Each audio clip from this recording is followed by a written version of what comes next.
Salam jumpa para pecinta catur. Jumpa lagi dengan saya Shwaji yang akan menghadirkan partai menarik dari Geza Maroczy, Grandmaster catur dari Hungaria, kelahiran tahun 1870, yang merupakan salah satu pecatur terkuat di eranya. Pada permainan ini, Maroczy menghadapi Mikhail Chigorin, bapaknya sekolah catur Rusia yang juga pemain catur unggulan dari negara ini. Pada permainan ini, Maroczy yang pegang putih berhasil meraup kemenangan setelah melewati berbagai manuver dan serangan yang tajam serta penuh komplikasi, hingga kemudian berakhir dengan sebuah kombinasi taktik yang cantik. Bagaimana jalannya adu strategi dari kedua pemain yang terjadi di Wina tanggal 5 Mei 1903 ini? Mari langsung saja kita simak bersama.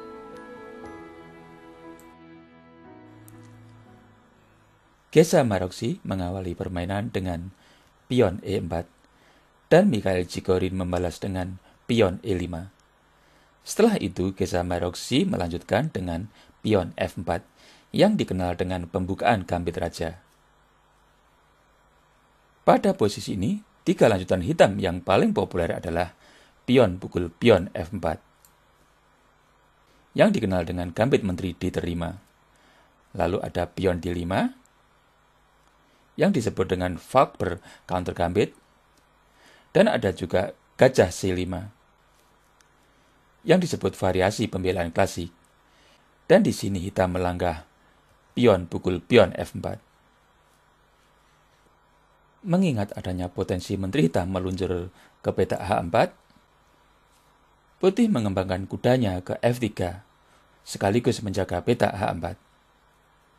Pion G5, lanjutan yang umum terjadi untuk menambah penguasaan ruang sayap raja dan mempertimbangkan maju satu langkah ke depan untuk menekan kuda putih.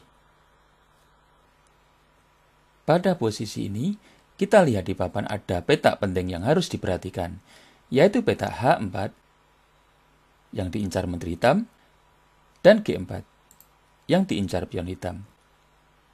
Dan untuk mengelola itu, putih bisa melangkah pion H4 yang merupakan lanjutan sederhana paling populer.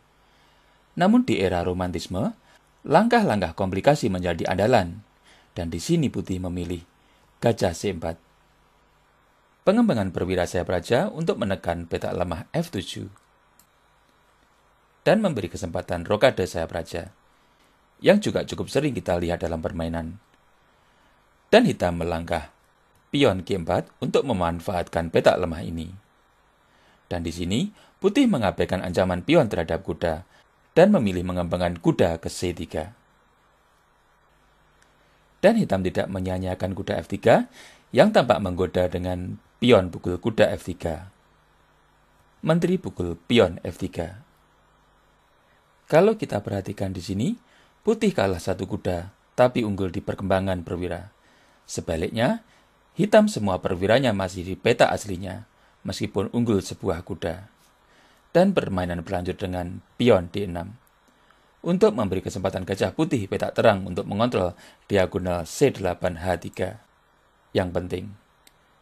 Dan bagi putih, dengan adanya petak H4 dan G4 yang sudah cukup lama lemah, langkah rokade tentunya pilihan yang logis. Namun di sini putih memilih pion D4.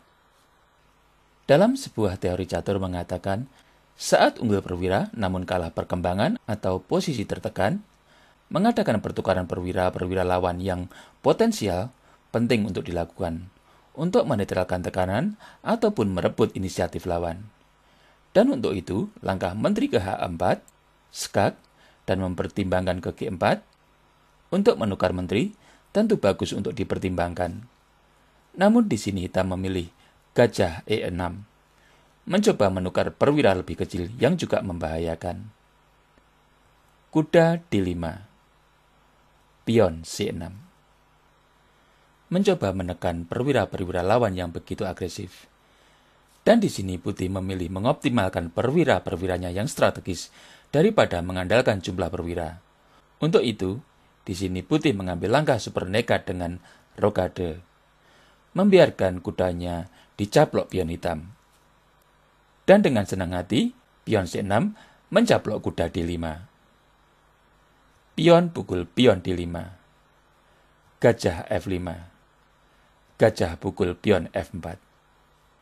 Dalam catur era romantisme, ada pemikiran, bukanlah berapa banyak perwira yang penting, tapi bagaimana cara memiliki perwira-perwira yang handal dan menduduki petak-petak strategis, walau sedikit jumlahnya.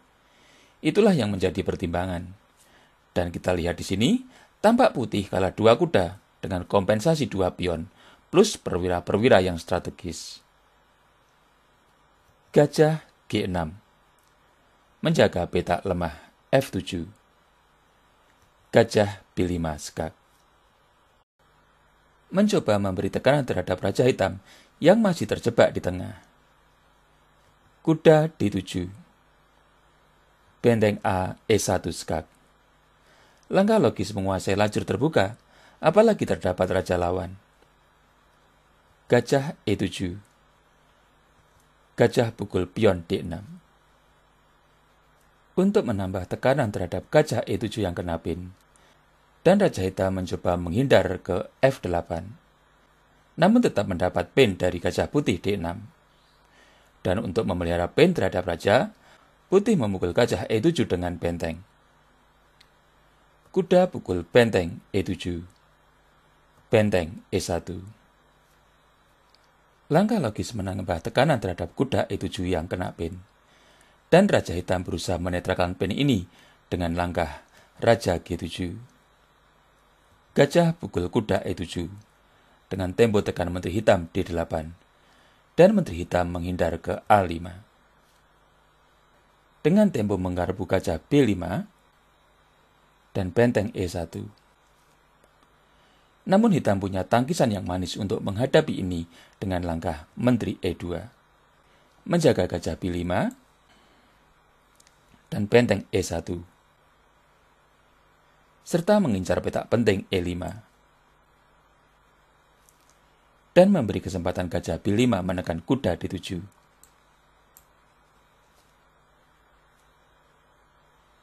Kita lihat di sini, petak-petak gelap cukup lemah bagi Hitam, sementara petak gelap E5 dan F6 sudah dipelototi putih. Untuk itu, reposisi benteng H ke D8 layak dipertimbangkan untuk menjaga kuda. Walaupun petak D8 ini juga dipelototi gajah putih. Namun di sini Hitam memilih kuda F8, meninggalkan kontrolnya terhadap petak E5 dan F6 yang penting. Dan sekarang giliran para pecinta catur menebak langkah terbaik bagi putih. Baik, bagi yang sudah menemukan jawaban, mari kita cocokkan dengan langkahnya Gesa Maroksi. Bagi Anda yang memilih gajah F6 skak atau Menteri E5 skak, Anda sudah memilih jawaban yang bagus. Dan di sini putih memilih gajah F6 skak. Sebuah langkah yang mengandung jebakan skakmat, sebab bila gajah dipukul, maka Menteri putih ke E5. Hitam akan kena skakmat. Oleh karena itu, Hitam melangkah Raja G8. Menteri E5 untuk mengincar benteng H8 dan diikuti Menteri ke G7 yang berpotensi skakmat. Pion H6 mencoba membuka lubang H7 untuk keamanan raja. Gajah pukul benteng H8 menciptakan ancaman skakmat yang sangat berbahaya di G7 dengan menteri. Hitam memang sudah sangat tertekan dan berusaha menanggulangi ini dengan pion F6, mencoba memutus hubungan gajah dan menteri. Sementara menteri putih juga perlu melindungi benteng E1 yang diincar menteri hitam.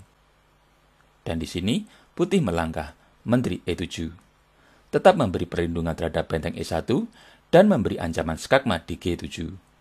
Namun di sisi lain gajah putih H8 tanpa perlindungan. Oleh karena itu, raja memukul gajah H8.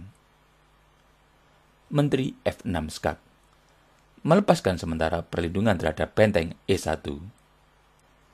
Raja G8.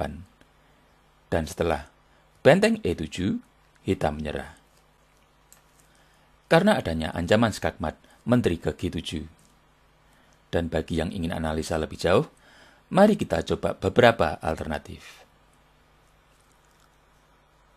Menteri ke E1 yang bisa memperpanjang permainan tentu akan dipukul benteng. Dan bila gajah ke F7, maka putih akan memukul gajah F7 skak. Raja H8, Menteri G7 skakmat. Kembali. Dan bila kuda ke E6, maka Menteri pukul gajah G6 skak. Dan akan terjadi skakmat dalam satu langkah, baik di H7, F7 maupun G7. Sebuah kombinasi yang fantastis dari Geza Maroczy. Demikianlah para pecinta catur, video ulasan Geza Maroczy yang diwarnai dengan permainan yang penuh komplikasi dan tajam, yang diakhiri dengan kombinasi yang fantastis saat menghadapi Mikhail Chigorin pada turnamen di Wina tanggal 5 Mei 1903. Seperti biasa, saya berharap video ini bisa bermanfaat bagi para pecinta catur semuanya, dan kita akan bertemu lagi dalam video ulasan catur selanjutnya. Sampai jumpa.